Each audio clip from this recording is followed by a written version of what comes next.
Assalamualaikum warahmatullahi wabarakatuh. Waalaikumsalam warahmatullahi wabarakatuh.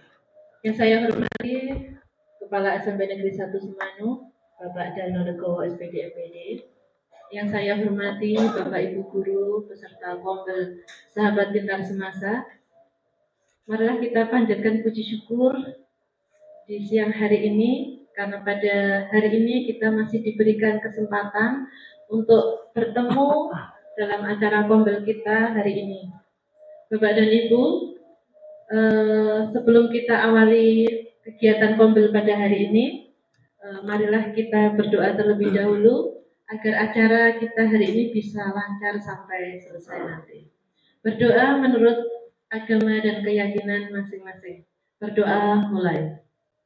Sudahlah. Berdoa cukup. Menuju acara selanjutnya, ini nanti ada pemaparan diseminasi dari Bapak Kuswoyo SSI MPSI tentang pengenalan disiplin positif. Untuk mempersingkat waktu, monggo kepada Bapak Kuswoyo kami persilakan.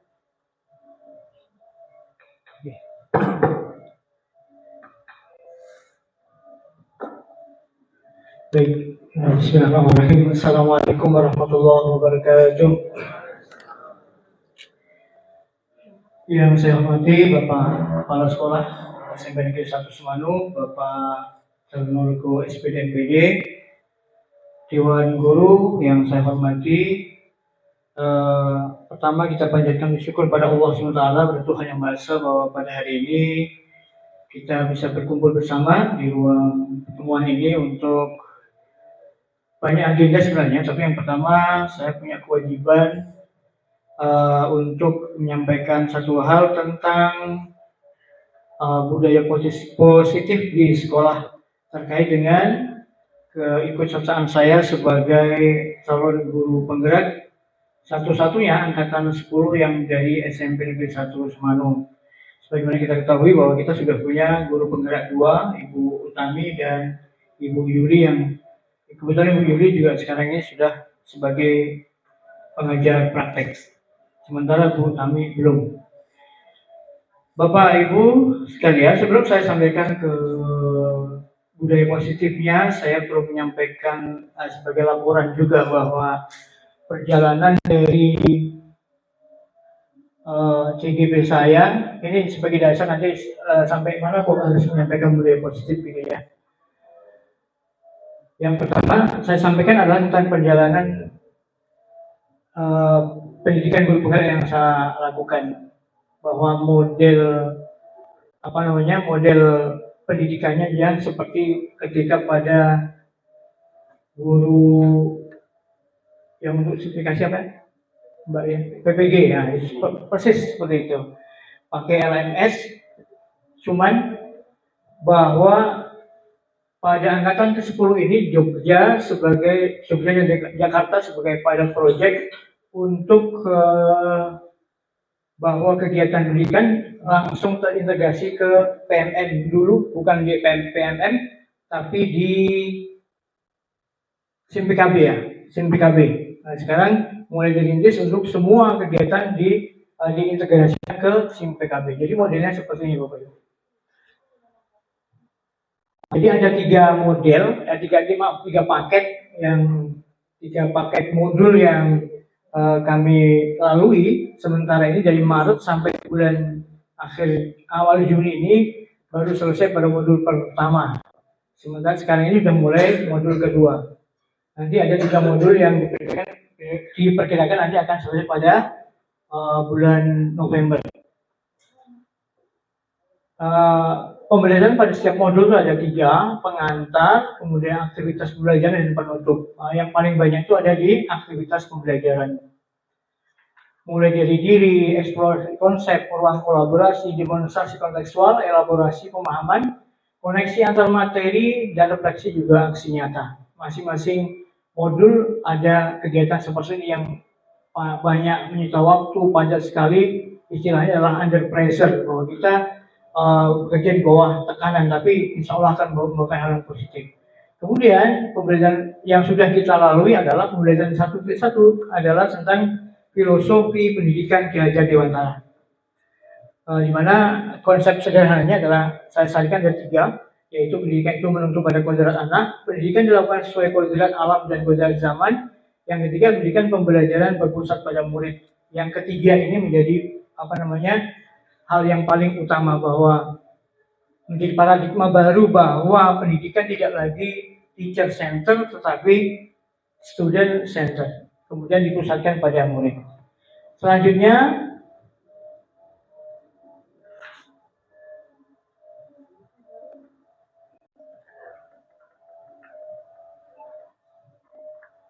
pembelajaran model 1 dan 2, modul 1 dan 2, nilai-nilai dan peran guru penggerak ini juga sudah saya lewati.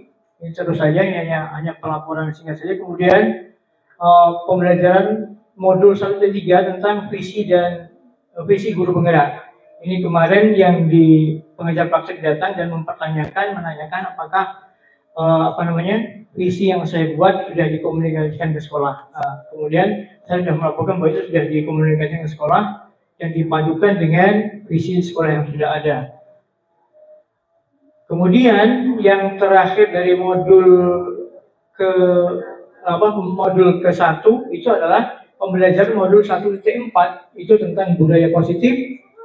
Yang ini menjadi kewajiban saya untuk menyampaikannya ke Bapak Ibu sekalian selaku anggota dari keseluruhan stakeholder atau anggota dari sekolah. Maka kemudian dari inilah saya punya kewajiban untuk menyampaikan budaya positif kepada Bapak Ibu sekalian.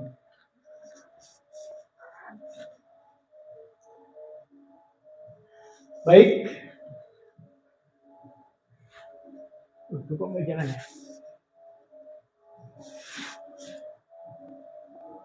Sebentar nih, nggak jalan ya rupanya. Sambut tapi kok nggak bisa.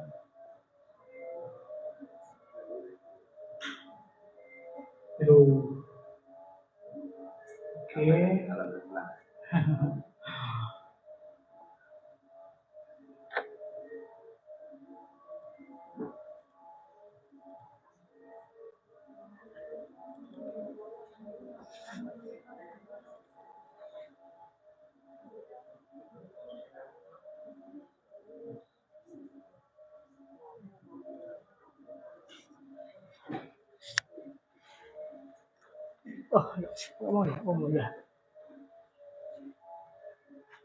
Baik Bapak Ibu sekalian, banyak hal yang menarik yang saya ikuti di PGP, Pendidikan Guru Penggerak.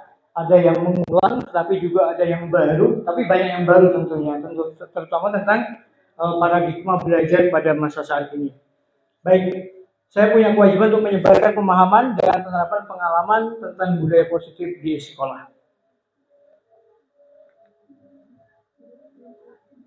Isi dari atau konsep inti dari budaya positif adalah, pertama, saya akan jelaskan tentang perubahan paradigma belajar, kemudian disiplin positif, kemudian nilai-nilai kebajikan, kebutuhan dasar manusia, kemudian motivasi perilaku manusia, posisi kontrol guru, ini menarik dan penting. Kemudian tentang keyakinan kelas, saya kemarin juga sudah praktek di kelas tentang keyakinan kelas. Ya, hanya satu kelas yang kemarin saya uji cobakan, yaitu di kelas 8E. Kemudian tentang segitiga restitusi yang ini hal yang baru, bagaimana cara guru, tidak hanya guru BK saja, itu memakai strategi segitiga restitusi untuk menangani kasus-kasus anak gitu ya. Baik, kita awali dari pembelajaran dengan paradigma baru. Bapak Ibu sekalian, ada satu tapi ada satu istilah yang sangat saya pegang, yaitu bahwa tidak ada yang abadi. Yang abadi adalah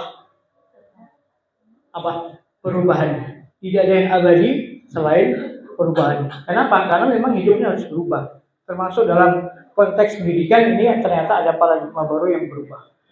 Pembelajaran dengan paradigma baru apa itu? Itu tadi sudah di awal saya sampaikan bahwa dulu guru itu sangat begitu membanggakan diri, terutama saya sebagai contoh. Dulu di era 2004 saya mulai mengajar itu, saya akan sangat excited, sangat senang ketika saya mengajar tanpa teks, hafal semua materi di luar kepala, kemudian sampaikan kepada anak. Dan ketika anak-anak itu berdecak kagum dengan apa cara saya mengajar tanpa teks itu ada kepuasan sendiri. Jadi intelektualitas dari guru itu dulu sangat luar biasa dibutuhkan. Bahkan anak juga akan merasa hebat, merasa senang ketika dengan guru. Tapi ternyata hal itu yang justru membuat siswa menjadi buntu, tidak kreatif. Kenapa? Jadi hanya mengandalkan gurunya saja. Contohnya ketika guru itu kemudian karena suatu hal sakit berhari nggak datang sekolah, ya mereka macet, buntu pikirannya, tidak bisa melakukan aktivitas pembelajaran. Maka kemudian pembelajaran pada paradigma baru ini adalah mengembangkan pendekatan yang lebih fleksibel, inovatif, dan berpusat pada peserta didik. Kemudian selanjutnya adalah kurikulum disesuaikan untuk menekan pengembangan keterampilan abad ke-21. Ada 4C atau posis keterampilan abad 21 yang harus kita selalu dengungkan kepada siswa, dan siswa harus memiliki itu. Apa saja itu? Yang pertama adalah critical thinking, kemudian creativity, innovation, kemudian collaboration, kemudian yang terakhir adalah communication. Communication dulu baru kolaborasi, gitu ya. Itu penting karena anak-anak sekarang ketika dulu dengan paradigma lama ya anak-anak nggak kreatif sama sekali. Bahkan disuruh bertanya aja nggak bisa. Ini termasuk dari kita mau merubah tentang hal yang seperti ini. Kemudian paradigma yang baru adalah tentang profil pelajar Pancasila. Ini adalah kearifan lokal Indonesia sebenarnya, tapi ini disarikan juga dari konsep pendidikan yang luhur yang kita punya, yaitu dari Ki Hajar Dewantara. Yang tentu Ki Hajar Dewantara juga tidak belajar otodidak, bukan belajar sendiri, maksudnya beliaunya juga belajar teori-teori dari Barat yang kemudian disatukan dengan teori yang beliau buat di Indonesia berdasarkan kultur di Indonesia. Paradigma pembelajaran baru mengedepankan diferensiasi. Nah, ini yang penting sekarang, yang masih juga menjadi perdebatan. Satu kelas 32 orang, bagaimana bisa mengajar dengan cara yang berbeda-beda. Kita tahu kalau kita mau mengajar tentu kita akan melakukan asesmen dulu, betul ya? Untuk apa asesmen? Untuk mengetahui keberagaman murid tadi. Kalau di guru BK itu ada asesmen untuk mengetahui model belajar siswa. Apakah dia itu visual, audiovisual, apakah dia kinestetik gitu ya.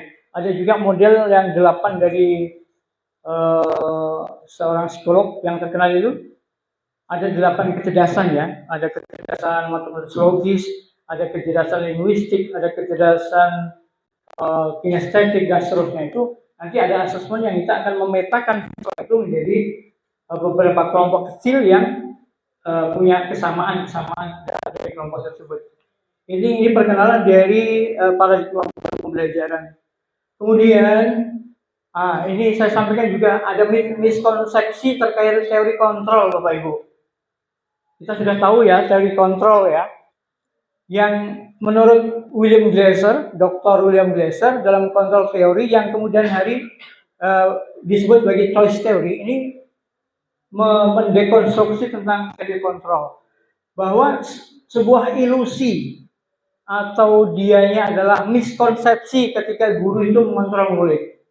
Bapak Ibu, bahwa kebutuhan dasar manusia itu ada 5 hal ya, nanti di belakang akan disampaikan juga. Salah satunya adalah bahwa murid atau kita sebagai manusia punya power, punya kekuasaan untuk mengatur diri sendiri. Maka kemudian kalau ada dikatakan bahwa guru dapat mengatur murid itu sekarang itu sebuah ilusi, nggak bisa. Bagaimana kita bisa mengontrol murid? Padahal murid itu punya keinginan yang banyak seperti itu. Nanti ini bisa diperdebatkan, bisa didialogkan bahwa sebuah ilusi ketika guru itu mengontrol murid, atau kita dengan orang lain mengontrol itu nggak bisa juga, karena orang punya kebutuhan dasar yaitu power dan juga fun, kesenangan dan juga freedom atau kebebasan. Kemudian ilusi yang kedua adalah ilusi bahwa kritik membuat rasa bersalah dan rasa bersalah mampu menguatkan karakter. Maaf, ada kesalahan. Kita dengan murid selalu mengkritik, kamu gimana sih? Udah diajarin berkali kok nggak paham-paham. Nah, seperti itu. Kemudian mengkritik itu untuk meningkatkan apa meningkatkan bahwa murid itu mau diatur, itu ternyata tidak begitu. Kemudian merasa bersalah siswa, itu sering kita lakukan. Saya juga guru BK juga kadang seperti itu. Kamu tuh gimana sih, udah dikasih nasihat, udah wali kelasmu begini, kok masih gitu saja, nggak berubah-ubah. Itu menimbulkan rasa bersalah pada siswa, dan itu malah justru membuat siswa semakin ngeyel, semakin parah dalam masalah dia. Gitu. Selanjutnya ilusi yang ketiga adalah bahwa semua penguatan positif, efektif, dan bermanfaat. Bahwa semua penguatan positif, efektif, dan bermanfaat ternyata tidak. Kita kadang membuat penguatan yang berulang-ulang, atau sering kita lihat di quote di WA, di TikTok. Apa kemudian dia nyaman berhari-hari mendengarkan itu? Justru kita malah merasa muak, merasa bosan tiap hari dijadikan dengan penguatan positif. Ternyata tidak, itu hanya ilusi saja atau miskonsepsi bahwa tidak semua penguatan positif itu efektif dan bermanfaat, terutama bagi murid. Selanjutnya, ilusi bahwa orang dewasa berhak memaksa. Ini juga sering kita jadikan dasar bahwa saya dewasa, saya orang besar, kamu nggak boleh begitu. Kamu harus ikuti saya. Siapa bilang bahwa mereka harus mengikuti kita? Seperti itu. Jadi bahwa orang dewasa berhak memaksa dan ilusi yang perlu kita deskonstruksi, tidak boleh lagi seperti itu.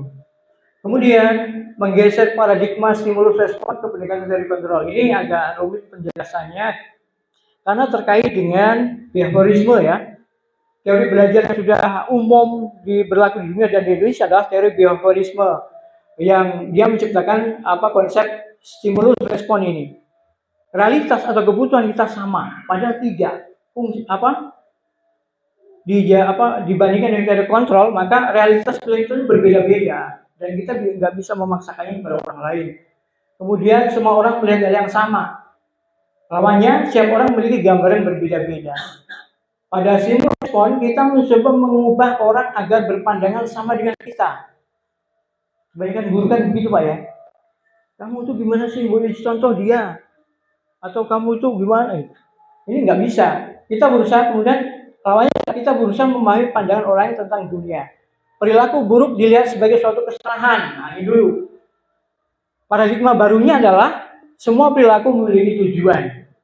Nah, makanya perlu diselesaikan. Maka nanti ada namanya segitiga restitusi.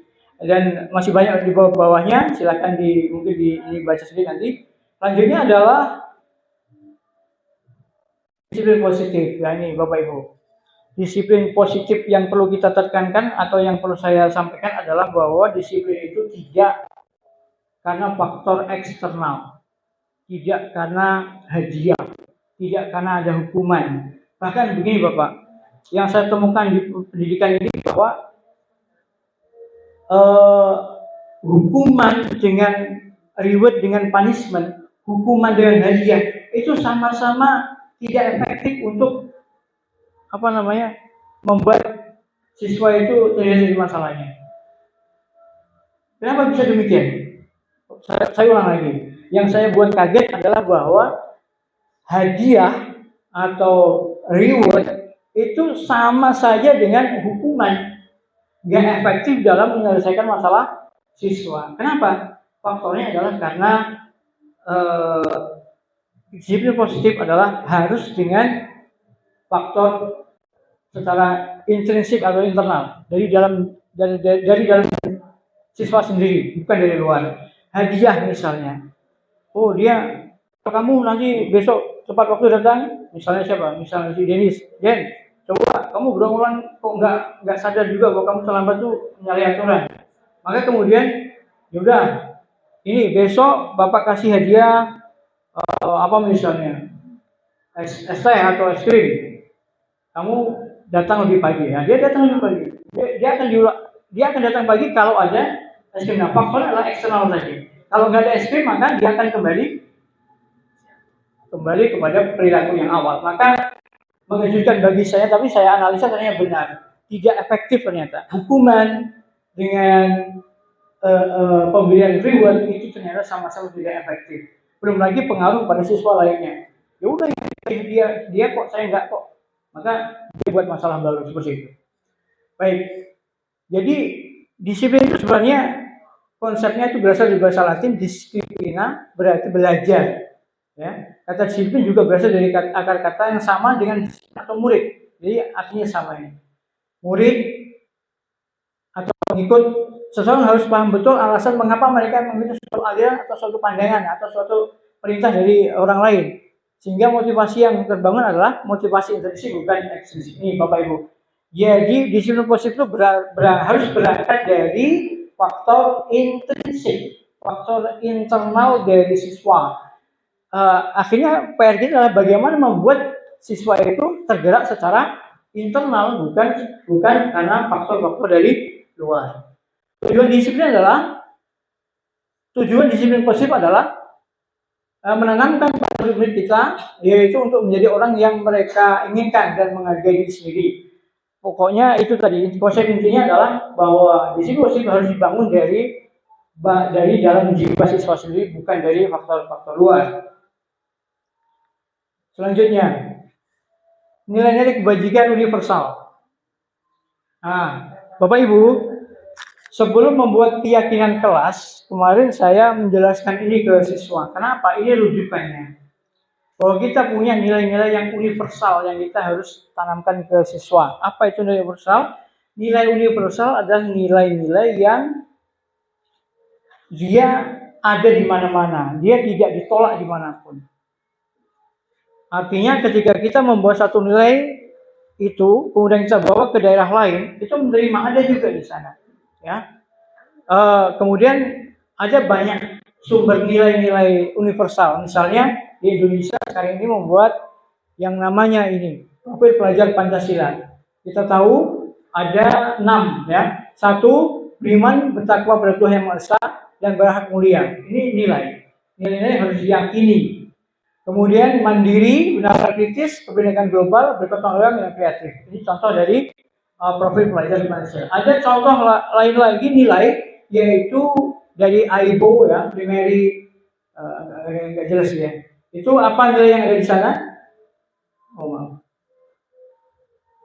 Nilai saja bisa dibaca sendiri. Ada toleransi, rasa hormat, ya. Semuanya ini adalah nilai-nilai yang sifatnya universal. Toleransi ada di mana-mana, tidak hanya ada di Indonesia. Kita keluar negeri kemanapun ada, dan nilai-nilai yang selanjutnya juga ada. Ada juga dari Seven Essential Virtues ini juga membuat pedoman nilai-nilai. Ada juga dari nilai-nilai kebajikan, tadi sudah ya. Kemudian 9 pilar karakter, ini Indonesia Heritage Foundation juga membuat nilai-nilai yang diyakini secara universal benar adanya. Kemudian The Seven Essential Virtues tadi sudah. Ya. Akhirnya sampai ke sini Bapak Ibu, bahwa ini ketika seorang murid melakukan suatu perbuatan yang bertentangan dengan nilai-nilai kebajikan atau melanggar peraturan, hal itu sebenarnya dikarenakan mereka gagal memenuhi kebutuhan dasar mereka. Apa kebutuhan dasar itu? Maka kalau kita menangani siswa, maka boleh kita bawa ke sini. Apa sih butuhnya anak ini gitu? Satu adalah bertahan hidup. Ini kebutuhan yang paling dasar dari manusia ini. Survival ya. Bertahan hidup. Kebutuhan yang bersifat fisiologis untuk bertahan hidup. Ada beberapa siswa kita yang bermasalah memang di sini. Misalnya tidak terlambat, dia harus pergi ke kantin, ternyata memang di rumah tidak disediakan sarapan oleh orang tuanya. Ini kan berkaitan dengan ini. Kebutuhan yang nggak bisa ditolak, harus makan pagi itu karena lapar, untuk bekal untuk dia belajar seharian gitu. Ini bisa dari sini. Kemudian kasih sayang dan rasa diterima. Ini banyak juga kasus yang kita tangani di sekolah tentang bagaimana murid itu bermasalah karena memang nggak ada kasih sayang dan rasa diterimanya itu nggak ada. Di sekolah pun demikian. Di kelas dia menyendiri dan sebagainya, ternyata memang dia diceng atau dia tidak dianggap oleh teman-teman. Ini persoalan. Dan kebutuhan dasar manusia itu di situ. pengen dikasih sayangi dan diterima di komunitasnya. Kemudian tadi saya sudah jelaskan di awal penguasaan. Kenapa kadang kita tidak sabaran kepada anak? Kenapa? Karena anak itu punya kebutuhan penguasaan ini atau power. Dia ini menunjukkan bahwa itu dia hebat. Maka jangan heran ketika saya kemarin contohnya, begitu ada laporan, saya ke kelas untuk memanggil anaknya untuk bicara, si anak itu kemudian lari ke kantin. Saya ke kantin, lari lagi dia ke sana. Dia kejar-kejaran. Kenapa? Dia ingin menunjukkan bahwa dia itu punya kekuasaan. Dan itu harus bijak, tidak kemudian kita emosi, apalagi sampai kemudian menghukum secara fisik kan gitu. Nanti di depan ada. Baik, kemudian selanjutnya adalah kebebasan. Nah, tadi sudah saya jelaskan. Dan yang selanjutnya adalah kesenangan. Kebutuhan-kebutuhan dasar ini harus kita pelajari sebagai dasar kita untuk memahami memahami perilaku siswa agar kita tidak membuat keputusan gegabah terhadap apapun yang dilakukan oleh siswa. Baik, selanjutnya tentang motivasi perilaku manusia. Ini tadi di awal berkaitan dengan kondisi siswa ya. Bahwa siswa dan kita semuanya itu ada 3 perilaku dasar ya yang biasanya kita jadikan dasar untuk melakukan sesuatu. Yang pertama, menghindari ketidaknyamanan hukuman. Jelas, kita tidak mau kena hukuman. Ketika Bu Endang sampai ke Siono tanpa tiba-tiba tangkap polisi, kenapa? Ya iya karena bersalah. Kenapa? Karena tidak membawa SIM dan SNK. Ini orang tidak mau sebenarnya seperti ini. Maka berbagai cara dilakukan, misalnya mungkin kebetulan di telepon Bu Ani akan diselamatkan agar nggak ditilang gitu kan, cuma terlambat. Dan itu satu mekanisme untuk menghindari ketidaknyamanan atau hukuman. Kemudian yang kedua, motivasi berikutnya adalah mendapatkan imbalan penghargaan dari orang lain. Ini tadi saya katakan. Kenapa orang melakukan sesuatu? Karena dia butuh imbalan. Dan ini orang paling senang ini, padahal ini racun. Orang hanya akan berbuat baik ketika mendapat imbalan. Ini tadi saya katakan bahwa hukuman dengan reward itu sama-sama tidak efektif. Kemudian motivasi yang aman dan nyaman bagi siswa sebenarnya adalah yang terakhir ini. Menjadi orang yang mereka inginkan dan menghargai diri sendiri dengan nilai-nilai yang mereka percayai. Ini nilai intrinsik atau nilai internal yang berasal dari dalam jiwa sendiri. Banyak anak kita di kelas-kelas itu, terutama yang memiliki keyakinan nilai ini bahwa saya belajar keras, saya pasti akan sukses, maka saya akan mengerjakan soal tepat waktu. Banyak nih anak-anak yang seperti itu. Ya, kenapa? Karena mereka berangkat dari keyakinan nilai-nilai yang baik yang dia yakin dan dia amalkan. Berarti dia menjalankannya dari dalam hati. Selanjutnya, hukuman, konsekuensi, dan restitusi. Ini penting saya sampaikan juga. Hukuman bersifat satu arah, tidak terencana, tiba-tiba murid tidak tahu apa yang akan terjadi atau tidak dilibatkan, berupa hukuman fisik verbal. Ini sudah sering sekali dilakukan di sekolah, terutama Pak Syam dan saya juga. Ya, hukuman. Dan kebanyakan guru seperti itu. Apa namanya? Nanti ada posisi kontrol ya. Posisi kontrol kita tuh di sini sebagai penghukum. Kebanyakan dan gimana itu? Ya kita harus hindari, jangan sampai pada tahap penghukum saja. Nanti di depan aja. Selanjutnya konsekuensi. Kalau konsekuensi itu kita sudah lebih tenang, guru lebih tenang. Kenapa? Mas, udah tahu kan? Kamu melanggar peraturan, ya Pak. Ya udah, apa sekarang yang harus kamu lakukan? Rusak Pak. Berapa kali 10 kali? Itu berupa konsekuensi. Konsekuensi itu udah mengalir saja. Sebenarnya kita sudah enak nggak kebebanan rasa yang sebagaimana yang di atas tadi, gitu ya. Tuh, apa ini? Udah berapa menit? Udah berapa menit? Oh gitu. Baik, ternyata dikejar waktu saya. Kesimpulannya, hukuman dan konsekuensi sedapat mungkin kita hindari. Yang kita pakai yang namanya restitusi. Restitusi adalah bagaimana kita bisa berkolaborasi dengan anak membahas tentang persoalan dia, kemudian anak itu bisa menciptakan bagaimana dia solusi dari masalahnya itu. Kita hanya fasilitator saja.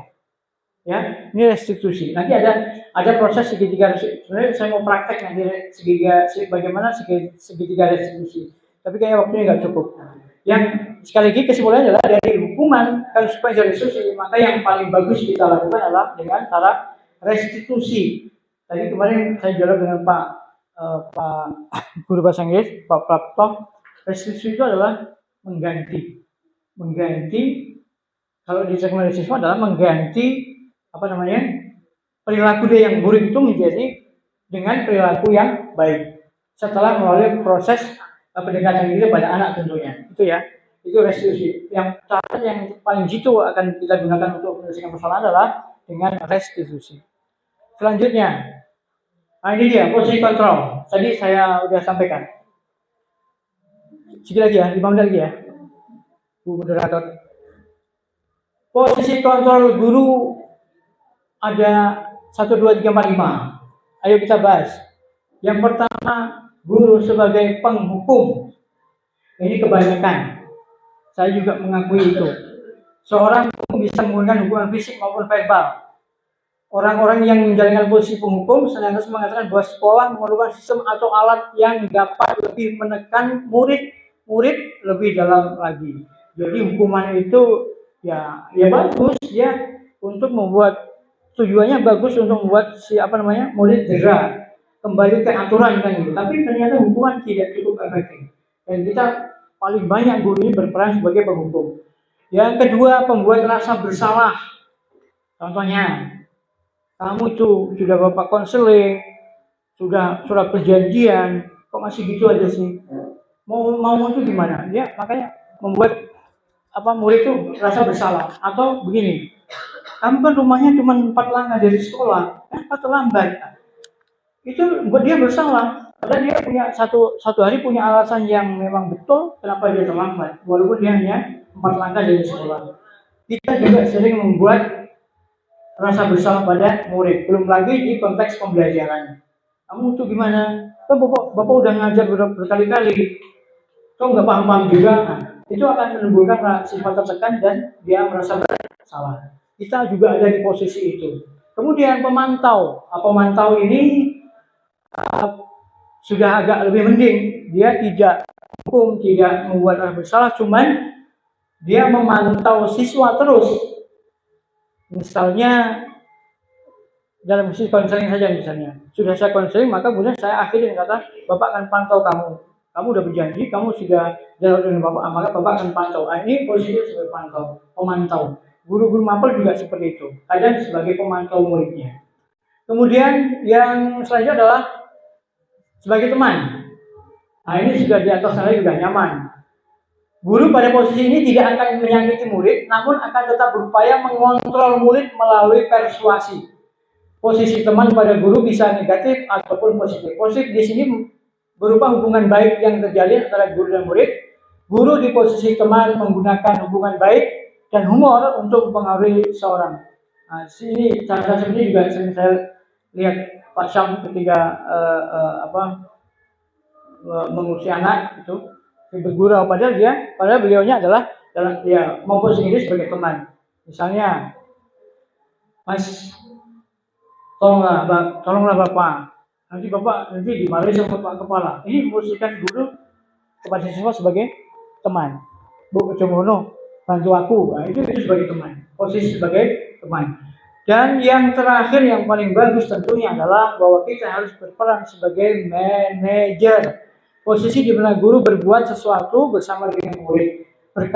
Berkolaborasi dengan murid, mendudukkan persoalan bersama yang menyelesaikan masalah nanti pada akhirnya adalah murid itu sendiri. Dengan bekal tadi nilai-nilai, keyakinan yang dia yakini yang terus kita berikan pada murid tersebut. Jadi kita hanya menjadi manajer, kita menjadi kalau bahasa gurunya fasilitator saja. Kita tidak perlu kemudian bertindak menghukum, membuat anak itu makin bersalah, ya. Kemudian sekali lagi bahwa posisi yang paling bagus, yang paling ideal yang harus kita duduknya adalah posisi sebagai manajer.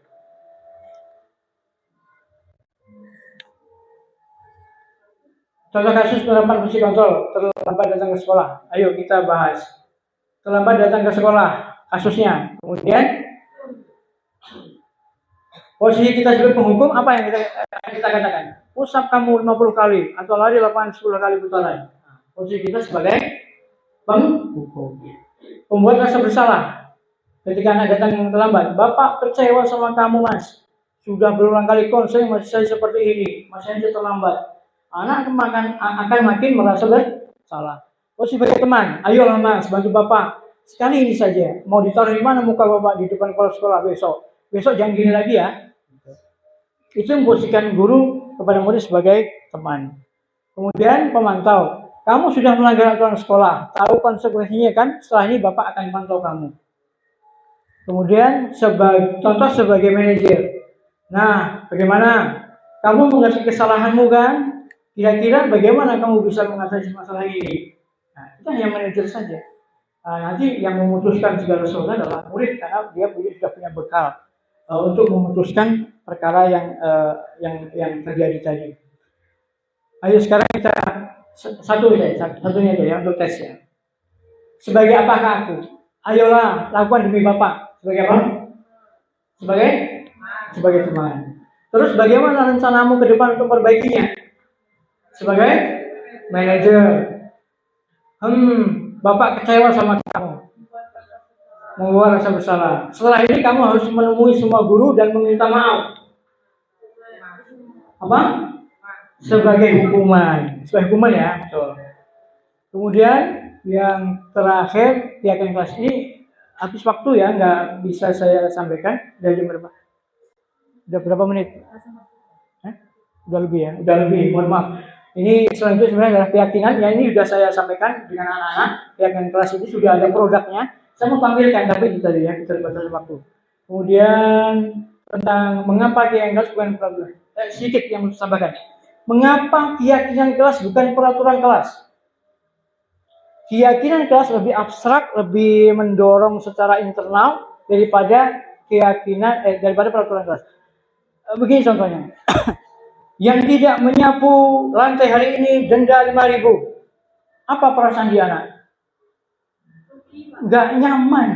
Iya. Walaupun dia kaya, walaupun dia tetap merasa kalau peraturan yang bunyinya seperti itu negatif itu, dia tetap tidak nyaman. Dia kemudian ketika dikatakan, ayo bersama-sama membuat kelas kita bersih dan nyaman.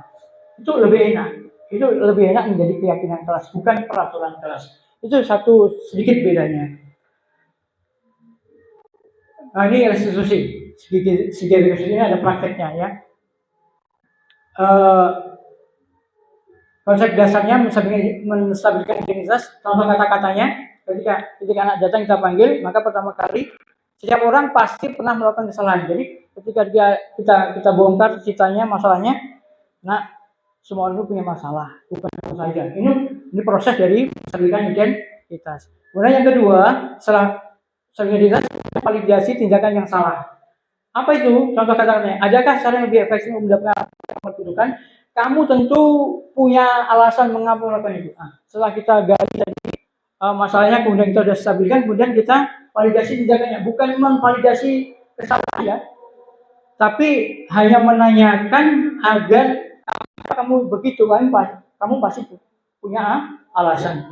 Dan terakhir adalah kita mencoba membangkitkan, mengingatkan kita punya keyakinan yang harus dia jaga, jangan sampai diingkari. Ini segitiga restitusi. Baik, mungkin itu yang bisa saya sampaikan. Mohon maaf sekali, ini contohnya. Saya melakukan ada 2 siswa dengan siapa ini? F. Ini Afgan, satu dengan Dennis. Semuanya online. Semuanya tidak direka-reka. Tapi ini agak direka ini karena ini menyangkut pelajaran matematika Bu Edi. Kasusnya aja yang direka, tapi orangnya nggak direka-reka. Mungkin itu yang saya sampaikan. Mohon maaf. Terima kasih sekali bisa mendengarkan saya sebagai langkah awal saya untuk mencoba untuk beraktualisasi diri. Karena saya ini orangnya memang tidak punya kepercayaan diri yang tinggi untuk berbicara di depan ibu bapak sekalian. Tapi dengan mengikuti PGB ini moga-moga saya punya kesempatan untuk lebih jauh lagi mengaktualisasikan diri saya. Menjawab tantangan Pak Prapto, untuk apa S2 kalau tidak bisa bicara di depan umum? Nah, itu terima kasih. Mohon maaf atas tutur kata yang berlebih dan kurangnya. Terima kasih, mohon maaf. Assalamualaikum warahmatullahi wabarakatuh.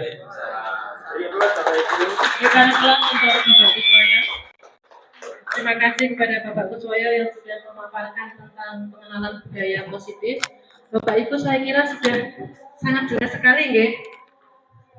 Untuk paparannya tadi diawali dari paradigma baru tentang perubahan bahwa pendidikan akan selalu mengalami perubahan.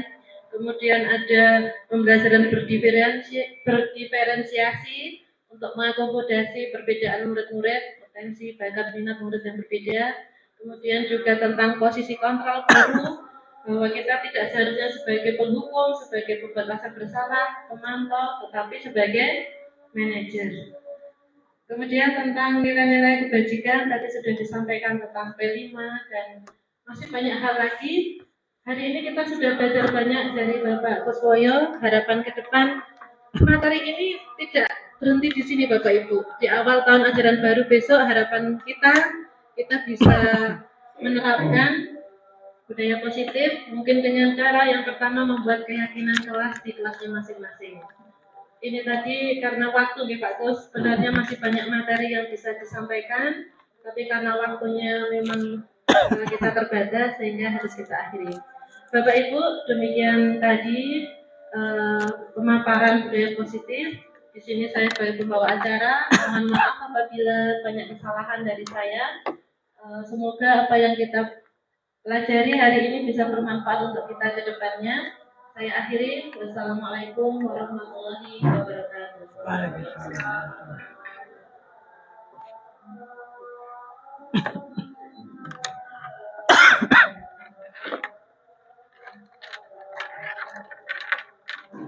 Bapak Ibu, ini mau kita lanjutkan diskusi atau mau istirahat?